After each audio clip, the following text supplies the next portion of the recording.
Hey, it's Nick Venditas here, and this is Nick Answers Reddit for September 6th, 2024. Feels weird that we're in September already. Today's question is from what do they call it? A typical millennial situation, as the Redditor puts it. Says that they are looking to buy a house. So they make decent money. They make 70,000 annually. They are saving. They currently live in the Toronto GTA area, so a little tricky to get a house with that budget or with that income there. But looking, not married to that, so looking around the country basically.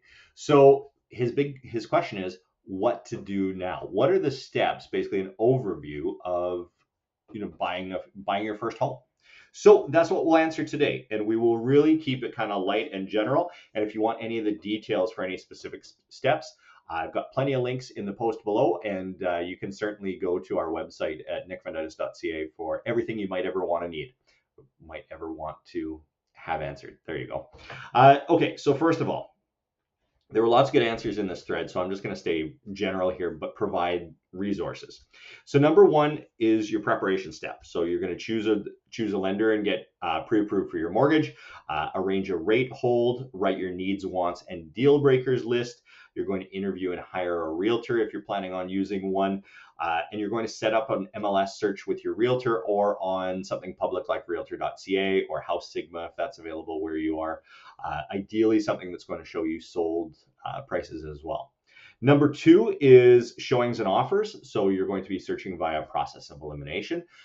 Same way if you're a glasses wearer, when you go to the optometrist office and they're showing you lens one, lens two, that's kind of what we're looking for when we're searching for a house. At the end of the day, you're only looking for one best house that you're looking to buy. Number two is focus on the area. Or in this Redditor's case, the city or part of the country, and narrow it down from there. Otherwise, it's going to be really overwhelming really quick. Three is negotiation and due diligence. So, if you take away everything else that a good realtor is supposed to do for you, negotiation should be the big one here. But during this stage, you're negotiating to try and reach a conditional agreement if you can. Means an agreement that has conditions on it that you need to fulfill before it's a firm purchase. At this point, you're going to secure firm financing for your purchase and also perform your due diligence, such as home inspections or legal review if it's a condo, that kind of stuff. And then you're going to renegotiate as necessary. So then finally is the closing step. So your firm purchase all the way till closing day. So book your mover early, and then you can basically work off a checklist from here to make sure that you're getting everything done that needs to be done. If you have a realtor, they're going to be the quarterback of your team to make sure that everything gets done and gets done on time. If you're doing it on your own, just stay in close contact with your lawyer. So there's the big overview. For a few links, number one, I would check out CMHC's home buying guide. You can easily Google that. It'll get you to the right spot. They have a PDF you can download that gets updated, I think every year, but at least every few years. And they have checklists as well, so you can check off what you need to do. It's really excellent, and it's free.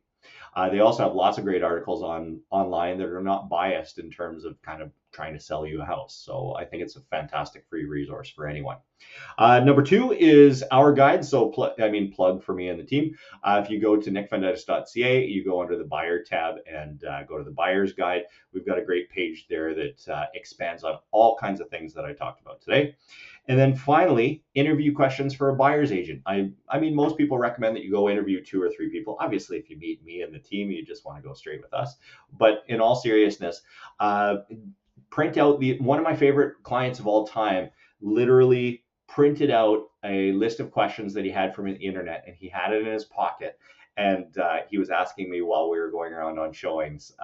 And I finally stopped him. I said, Jeremy, do you have a list in your pocket? Do you want me to just answer the questions for you?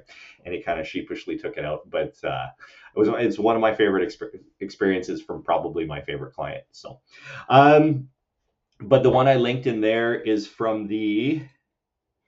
what are they called? They're called the Brel team in Toronto. So plug for those guys, BREL. But they have 10 great questions for interviewing a buyer agent specifically. And also the answers that they say will kind of give you an idea of whether you're on the right track or not with this agent. So thank you for the question. Good luck on the search. And yeah, if you have anything specific, you can always reach out to me and the team. Bye until next week.